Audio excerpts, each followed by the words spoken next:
Well, Dan McClory is the managing director and head of China for Boustead Securities. I asked him about China's Singles' Day phenomenon and its growing popularity around the world. So Singles' Day came about as an antidote to Valentine's Day. So people that maybe didn't have a significant other and weren't receiving gifts, they said, you know what?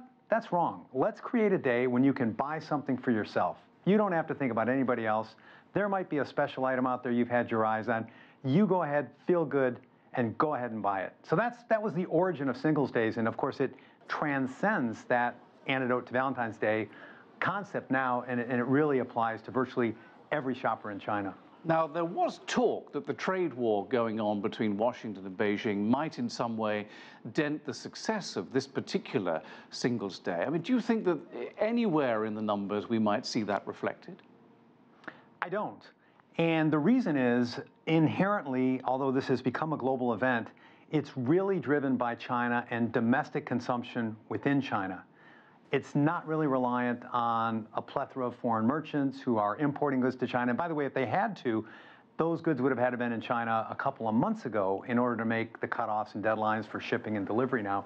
So there really hasn't. The only thing we could think is that there may, in the back of some consumers' minds, be sentiment about slightly slowing growth and being a little bit more cautious economically and with their consuming patterns. But it really was not reflected in the results of this year's Singles' Day.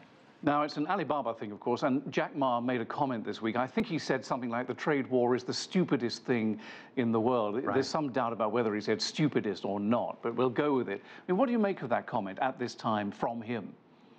Well, clearly, Jack Ma and the dimensions of the business he's built, he is extremely vested in and successful as a result of being a globalist. So he's looking at things such as trade wars and unilateral fights as being something that detracts from that. So it's almost like saying no war, any war, economic or otherwise, could ever be good. There could be nothing good to come of it. So I think he's really speaking with his heart, and he's speaking with his experience of having grown what's been a Chinese company into a global behemoth. Yes, and he's just trying to get everyone to be nice to each other and, right, and play along. There's a lot of competition out there, isn't there? A lot of competition. There is. You look at things like JD.com, which is his domestic right. competitor within China. You look at Amazon, and of course, Amazon has Amazon Prime Day, which takes place in July, and it's just microscopic compared to the sales revenue. But clearly, there's been a lot of competition that has been focused on Alibaba, and they're a much more diversified conglomerate. But that hasn't been reflected, at least this year, in their share price, and they have to constantly find ways to grow.